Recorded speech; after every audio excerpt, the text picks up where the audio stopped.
అమ్మవారి ఇంకొక విశిష్టమైన స్వరూపం కాత్యాయని స్వరూపం.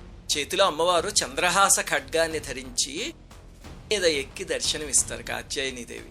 ఆ అమ్మవారి స్వరూపం ఎలా వచ్చింది అంటే, పూర్వం కథ మహర్షి అని ఒక ఆయన ఉండేవారు. ఆయన కుమారుడు కాత్య మహర్షి అని ఉండేవారు. ఆయనకి రెండే కోరికలు.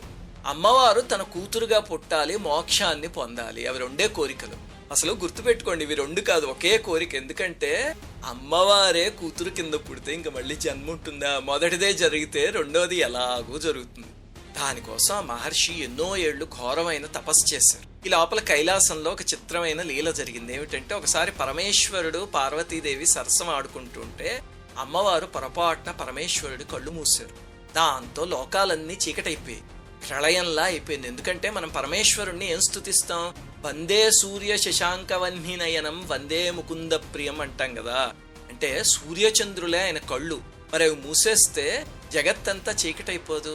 అప్పుడు అందరూ ఇబ్బంది పడితే అమ్మవారు బాధపడి, అయ్యో నేను తప్పు చేశాను, దానికి ప్రాయశ్చిత్తం చేసుకోవడానికి భూమి మీద తపస్సు చేసుకోవడానికి వస్తాను అని కిందకు వచ్చారు. మీకు ఈ కథ గతంలో కాంచీపురం, అరుణాచలం ఇలాంటి చాలా స్థల పురాణాలు చెప్తూ ఈ కథ చెప్పాను కదా. అయితే అలా కిందకి వెళ్లే ముందు పరమేశ్వరుడు ఒక మాట అన్నారు. ఏమిటంటే, దేవి నువ్వు కుమార్తె కింద కావాలని అక్కడ కాత్య మహర్షి ఘోరమైన తపస్సు చేస్తున్నాడు. అందుకని ఆయన అనుగ్రహించి వాళ్ళ ఇంట్లో ఆవిర్భవించి 8 ఏళ్ల పాటు ఆ ఇంట పెరిగి అతనికి మోక్షాన్ని అనుగ్రహించి అప్పుడు తపస్సుకి వెళ్ళు అని.